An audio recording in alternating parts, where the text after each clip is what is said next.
In August of 2014, 10 students from the University of Wisconsin-Green Bay and 15 students from Sophia University in Tokyo traveled to Quezon City in the Philippines on a global village trip with Habitat for Humanity. Together, they formed a multinational team and worked on a project in an urban poverty housing community. This is a story of how the lives of these 25 young people from opposite sides of the globe intersected for one amazing and unforgettable week. But it's also the story of how these students became connected with a warm and generous community in the Philippines that hosted them. The community where the students spent their week was called Bisticville 4. It is representative of the many poverty housing communities in the Manila metro area. The houses in the community are made from whatever materials are available: brick and mortar, corrugated metal, wood, or even tarps. There is running water and electricity, but cooking and laundry are done outdoors. Bisticville 4 is a vibrant community. The residents have families and jobs, and they have access to schools, goods, and services. What they lack is a decent place to live. A collaborative project between the city, the community, and Habitat for Humanity will replace the existing shelters in Bisticville 4 with modern, safe, durable, and affordable apartment-style housing.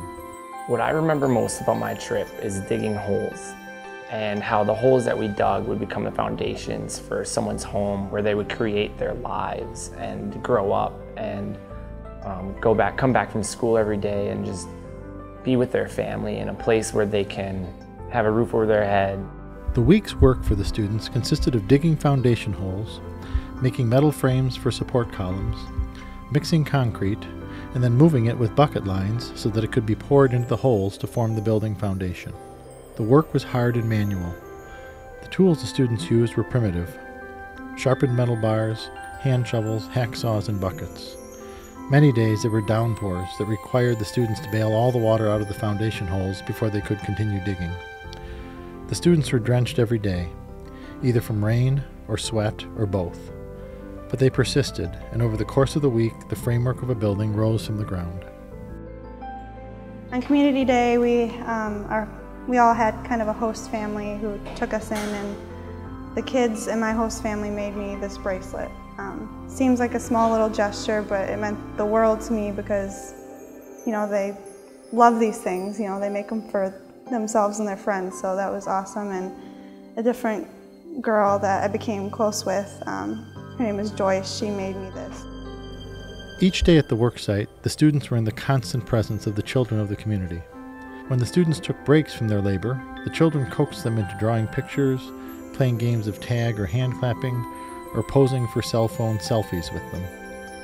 The joy that the children brought to each workday was one of the most enduring memories of the experience. There was this one little girl that I got down on the first day and gave her a piggyback ride, and oh my gosh, I should not have done that, because the next week after that she wanted piggyback rides, and she taught me a patty cake game, and the only word she knew was peace in English, and I thought that was so adorable, and she was so cute. On the last day of the trip, the students were honored by the community with a program thanking them for their service. A meal was shared, and there were prayers, presentations, and performances. It was truly a joyous day. After numerous last photos and tearful last hugs, the children took the students by the hand and led them out of the community for the last time. At the end of the trip, they all walked us out hand in hand, and then when our bus was driving away, they were running after it, and I think that really struck me. So what was accomplished? By the end of the week, the foundation and framework of the building were nearly completed. The building that will someday stand here will literally be supported by the work of this team. But success was not only measured in the progress on the building.